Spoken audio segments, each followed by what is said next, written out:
Now we are going to do the question of a group enargum. So enargum क्या होता है? What is enargum? Enargum हमारा वो चीज़ें, वो वैल्यूज़ या वो स्ट्रिंग कह लो होती है जो कि हमारी सेम होती है बट उनका ऑर्डर डिफरेंट हो सकता है. ओके, अब हम इस एग्जांपल से समझते हैं एनार्गम क्या होते हैं. जैसे कि NaATN TAN ये एक एनार्गम है. ओके, एनार्गम क्यों है? क्योंकि इसमें हमारे पहली बात तो सिर्फ तीन वर्ड्स, तीन कैरेक्टर्स आ रहे हैं, N A और T, और इसमें भी तीन कैरेक्टर्स आ रहे हैं T A N. और कैरेक्टर्स हमारे कौन कौन से हैं? सेम कैरेक्टर्स हैं, N है, A है, T है. और इसमें इस वाले में भी T है, A है, N है. मतलब कि एनार्गम हमारे वो कैरेक्टर्स, तो एनार्गम हमारे बेसिकली वो कैरेक्टर्स होते हैं, मतलब कि वो स्ट्रिंग या वो वैल्यूज़ या वो कैरेक्टर्स जो भी समझ लो, वो स्ट्रिंग जिसमें कि हमारे एग्जैक्ट सेम कैरेक्टर्स होंगे. ठीक है, जितने कैरेक्टर्स इस वाले में प्रेजेंट है टैन में, उतने ही कैरेक्टर NAT में भी प्रेजेंट है. ओके, बट इनका ऑर्डर जो है डिफरेंट हो सकता है. हाँ कि N पहले आ गया, उसके बाद A आया, फिर T आया, फिर इस वाले में जैसे T पहले आ गया, फिर A आया, वो N आया. बट व्हाट मैटर्स इज़ कि हमारे जो कैरेक्टर्स हैं उसका नंबर सेम रहना चाहिए और उनका काउंट सेम रहना चाहिए. जैसे इसमें अगर एक A आया है तो इस टैन में भी एक A आना चाहिए. अगर नैट में एक N आया है तो टैन में भी एक N ही आना चाहिए. और इसमें अगर एक T आया है तो इसमें भी एक T ही आना चाहिए. ओके, तो हम समझ गए एनार्गम क्या होता है. एनार्गम इसमें क्या बताना है? ग्रुप ऑफ एनार्गम, मतलब कि ऐसे ऐसे कितने ग्रुप्स बन रहे हैं जो कि एनार्गम है, मतलब कि जिसमें हमारे सेम कैरेक्टर्स हैं बट उनका ऑर्डर्स हमारा डिफरेंट है. तो ये हमारा क्या है? ये हमारा गिवन है. ठीक है, तो हमारे कौन कौन से बन रहे हैं? सबसे पहला एक हम बैट ले रहे हैं. बैट हमारा सिर्फ एक अकेला ऐसा है जिसमें BAT आ रहा है और कुछ ऐसा है ही नहीं जिसमें BAT आ रहा है. उसके बाद फिर हमारा एक ये ग्रुप बन रहा है NAT और TAN, क्योंकि इसमें भी NAT आ रहा है और इसमें भी TAN आ रहा है, तो ये हमारा एनार्गम का ग्रुप हो गया. उसके बाद फिर ये हमारा इसमें ATE EAT एंड TEA. ठीक है, ये एक अनार्गम हो गया क्योंकि देखो इसमें तीन ही कैरेक्टर्स आ रहे हैं ATE, और इसमें भी क्या आ रहे हैं? तीन ही कैरेक्टर्स EAT, और इसमें भी क्या तीन कैरेक्टर्स आ गए TEA. So this is also an anagram. Now let's see कि अप्रोच किस तरीके से we gonna solve this. So हम इसे कैसे करेंगे? सबसे पहले we gonna create an dictionary. ठीक है, हम एक डिक्शनरी को बनाएंगे. मैं इसे पहले एक्सप्लेनेशन समझाऊंगी कि कैसे हम करते हैं अपने वाइट बोर्ड पे. Let me paste here and example ले लेते हैं ये वाला.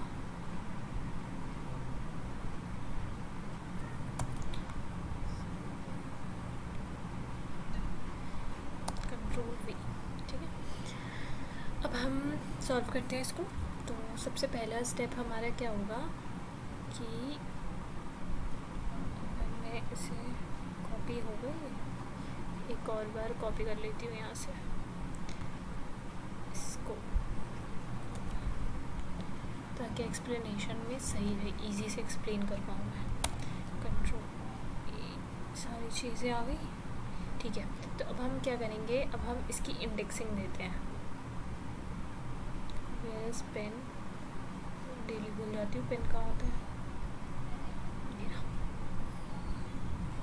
ओके, तो ये हमारा पेन आ गया, इसे कट करते हैं. तो इसकी इंडेक्सिंग में क्या होगा? ये सबसे पहले 0, आफ्टर दैट 1, एंड उसके बाद ये 2, और उसके बाद ये 3, उसके बाद ये 4, और उसके बाद ये 5. ये आ गया. तो हमारा पहला स्टेप क्या है? पहला स्टेप है कि हमने एक डिक्शनरी बनानी है. ठीक है, डिक्शनरी बनानी है किसकी? की और वैल्यू की, जिसमें कि की वैल्यू के पेयर्स होंगे.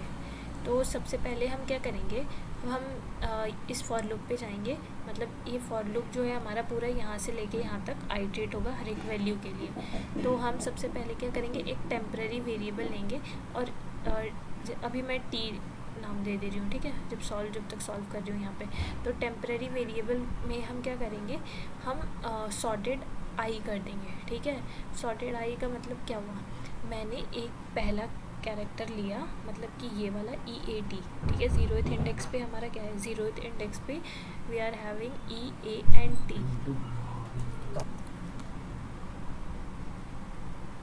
सो हमने एक टेम्परेरी वेरिएबल ले लिया एंड इस टेम्परेरी वेरिएबल में वी हैड टेकन EANT, ठीक है, मतलब पहला वाला इंडेक्स की जो वैल्यू थी हमने उसको ले लिया, ठीक है। ये वाली EAT आ गया। EAT हमारा क्या था, 0th इंडेक्स पे हमारा EAT था, एक पूरा स्ट्रिंग हमारा एक 0th इंडेक्स वाला है। तो अब हम क्या करेंगे, हम इसे सॉर्ट करेंगे, ठीक है। temp equals to dot join sorted, sorted एक फंक्शन होता है, तो इससे हमारी चीज़ें सॉर्ट हो जाएंगी। अब ये अगर हमारा सॉर्ट होने के बाद क्या बनेगा, सॉर्ट होने के बाद ये बनेगा AENT, ठीक है, AET बनेगा, ठीक है। सॉर्ट होने के बाद ये AET बन गया। इफ़ टेम्परेरी इन डिक्शनरी, क्या हमारा ये डिक्शनरी के अंदर प्रेजेंट है, इसके बाद चेक करेंगे कि क्या AET डिक्शनरी के अंदर प्रेजेंट है, नहीं है, तो हम क्या करेंगे, इसको डिक्शनरी के अंदर डाल देंगे AET को।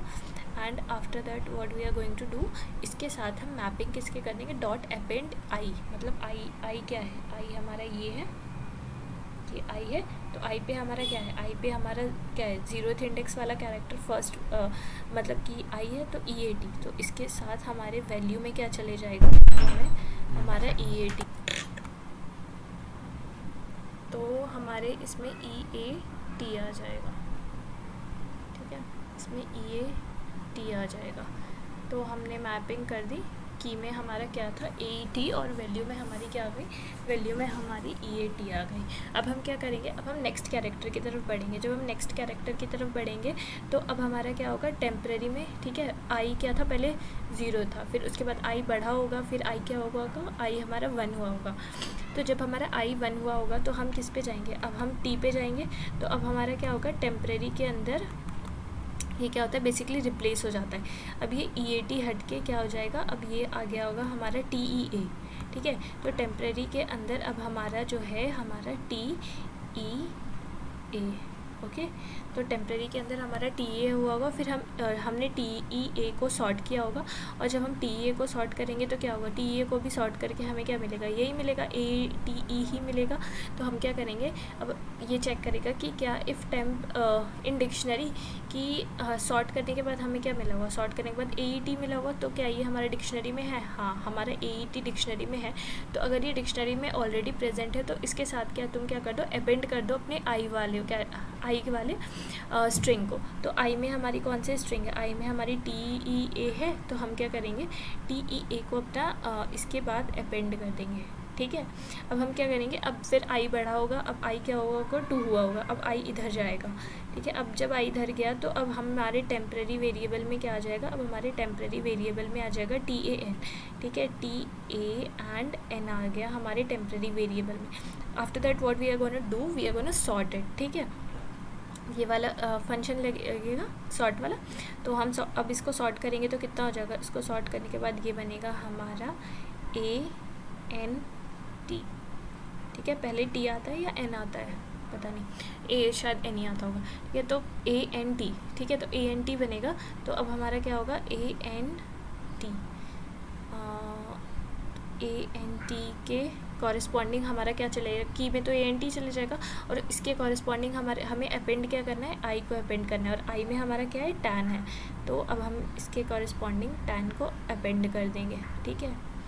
और उसके बाद फिर आई बढ़ेगा, आई हमारा क्या होगा, आई हमारा नेक्स्ट कैरेक्टर पे जाएगा, फिर हमारा क्या होगा, फिर हमारा टेम्परेरी के अंदर अब फिर से हमारा AT जाएगा। और ये हर बार ना अगर ऐसा सोच रहे हो कि टेम्परेरी के अंदर पहली वाली वैल्यू क्या हुई, तो जो अगर कोई पहली वैल्यू हमारी टेम्परेरी के अंदर होती है, मान लेते हैं जैसे कि ये TAT, इससे पहले हमने बहुत सारी वैल्यू डाली, तो जब भी हम किसी वेरिएबल के अंदर कोई वेरिएबल अगर हमने टेम्परेरी या कुछ भी इनिशलाइज़ किया है और उसके बाद अगर हम उसके अंदर नई वैल्यू हर बार डालते हैं, तो वो वाली वैल्यू क्या हो जाती है, जो प्रीवियस वैल्यू थी उसकी जगह पे वो वैल्यू हमारी रिप्लेस हो जाती है, ठीक है। तो इसलिए टेम्परेरी के अंदर हर बार जो पुरानी वैल्यू होती है, पुरानी वैल्यू मतलब कि गायब हो जाती है, और उसकी जगह पे हम न्यू वैल्यू से उसको रिप्लेस कर देते हैं, ठीक है। अब हमने क्या डाला था, T के अंदर ATE, अब हमने जब ATE डाला तो अब ये ATE सॉर्ट होगा, सॉर्ट होने के बाद क्या होगा,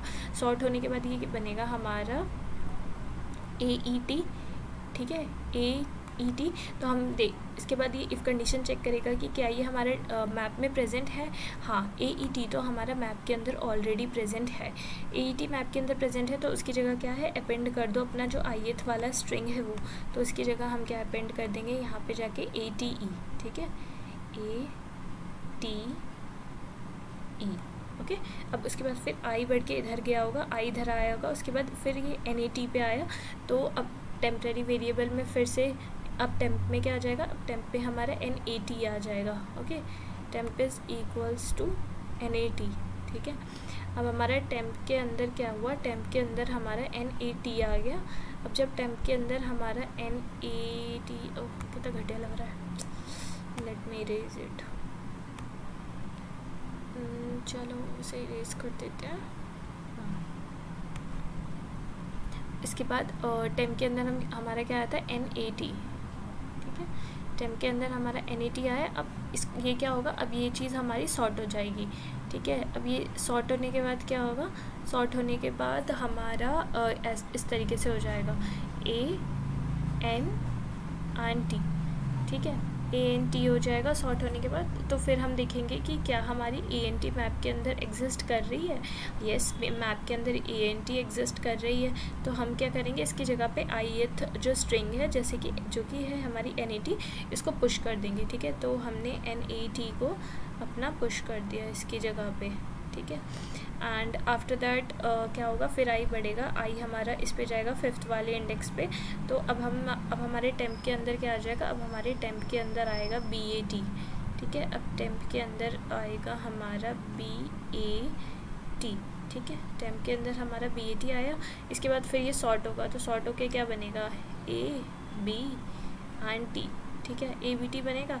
तो अब इफ़ कंडीशन चेक करेगा कि क्या हमारी ABT डिक्शनरी के अंदर एग्जिस्ट करती है, नहीं एग्जिस्ट ही नहीं करती है। तो ये एल्स लूप के पास जाएगा। एल्स लूप के पास जाने के बाद ये क्या करेगा, की में क्या डाल देगा, हमारा ABT, ठीक है। की में हमारे क्या डाल देगा, ये ABT। इसने की में ABT डाल दिया और इसकी जगह पे मैपिंग किसके साथ कर देगा, BAT के साथ, है ना। उसके देखो डिक्शनरी के अंदर जो हमारी टेम्प की वैल्यू है उसकी जगह इक्वल्स टू I, और I क्या है हमारा, I हमारा है BAT, ओके। तो इसने BAT डाल दिया। अब हमारा मैप तैयार हो गया। ये हमारा मैप जो है रेडी हो गया, जिसमें हमारी की वैल्यू पेयर्स प्रेजेंट है, जिसमें ये हमारा की है एंड ये हमारी वैल्यूज़ हैं, ओके। एंड अब नेक्स्ट स्टेप पे चलते हैं। तो नेक्स्ट स्टेप बहुत ही सिंपल है। अब हमने जो सबसे इम्पॉर्टेंट काम था, हमने वो इतना काम कर लिया। अब नेक्स्ट स्टेप पे जाके ये सिंपली क्या करेगा, ये रिटर्न कर देगा dict.value, डिक्शनरी के अंदर जो वैल्यू है। तो ये हमारी पूरी एक डिक्शनरी है, ठीक है। DIC नाम दे दो, D नाम दे दो, जो भी मतलब मन है वो नाम दे दो इसको, ठीक है। डिक्शनरी के अंदर वैल्यू क्या है, ये तो हमारा की है और ये है हमारे वैल्यूज़ है। तो ये जो भी डिक्शनरी के अंदर हमारी वैल्यूज़ है इसको हम रिटर्न कर देंगे। और हमने स्टोर किस तरीके से किया है, हमने जैसे पहली वैल्यू में हमने इन तीनों को स्टोर किया है एज अ ग्रुप, फिर उसमें इसको एज अ ग्रुप स्टोर किया है ना, और फिर इसको एज अ ग्रुप स्टोर किया है, ठीक है। तो उसके बाद हम क्या करेंगे, रिटर्न कर देंगे dict.values को। बट एक और मतलब और भी इसको सिंपल ये ना लिख के मतलब और भी तरीक़ों से हम कर सकते थे, जिससे कि थोड़ा समझने में और इजी होता कि की वैल्यू पेयर्स लेते फिर इस तरीके से। बट ये हमारा और भी इजी मेथड है कि dict.value को मतलब कि जो इसकी सेकेंड वैल्यू है इनको रिटर्न कर दो। तो हम जब रिटर्न करेंगे तो ये किस तरीके से रिटर्न होगा, पहले बैट एक ग्रुप होगा, ठीक है, फिर टैन और ये एक ग्रुप होगा NAT, फिर ये हमारा एक ग्रुप एज अ रिटर्न होगा, देखो BAT, फिर NAT, फिर ये एक ग्रुप, ठीक है, ऐसे रिटर्न होगा। तो अब एक बार कोड भी देख लेते हैं। तो कोड तो वैसे मैंने पूरा एक्सप्लेन कर दिया, कुछ एक्सप्लेन करने की ज़रूरत नहीं है। हमने सिंपली एक डिक्शनरी बनाई, फिर फॉर आई मतलब एक जो लूप है हमारा पूरी स्ट्रिंग पे आइटरेट होगा। उसके बाद हमने हर एक स्ट्रिंग के पहले जो भी इंडेक्स है, हर एक इंडेक्स की इंडेक्स पे जो स्ट्रिंग प्रेजेंट है, क्योंकि ये कोई कैरेक्टर थोड़ी ना है, ये तो एक स्ट्रिंग ही है, ठीक है। एक स्ट्रिंग के अंदर स्ट्रिंग जो प्रेजेंट है, ठीक है, उसको हमने लिया और उसको हमने सॉर्ट किया। सिंपली सॉर्ट करने के बाद हमने क्या चेक किया कि क्या ये हमारी डिक्शनरी के अंदर प्रेजेंट है। अगर ये डिक्शनरी के अंदर प्रेजेंट है तो क्या करो, तुम सिंपली उस डिक्शनरी की की क्या होगी, जो हमने सॉर्ट करके वैल्यू निकाली है उसकी जगह पे जो भी हम इंडेक्स पे खड़े हैं उस इंडेक्स की वैल्यू को वैल्यू में अपेंड कर दो, ठीक है। और एल्स लूप में तब जाओ अगर मान लो कि तुमने कोई टेम्प में कोई स्ट्रिंग ली और वो स्ट्रिंग जो है तुम्हारी प्रेजेंट ही नहीं है, किसमें, डिक्शनरी के अंदर प्रेजेंट नहीं है की में, तो तुम उस की जगह जो भी हमारी इंडेक्स पे हम स्टैंड कर हैं उस इंडेक्स को अपेंड कर दो। तो और एट द एंड में हम रिटर्न कर दो डिक्शनरी के जो सेकंड वाली वैल्यू है उसको। Now let's submit this code. Okay, तो ये सबमिट हो रहा है।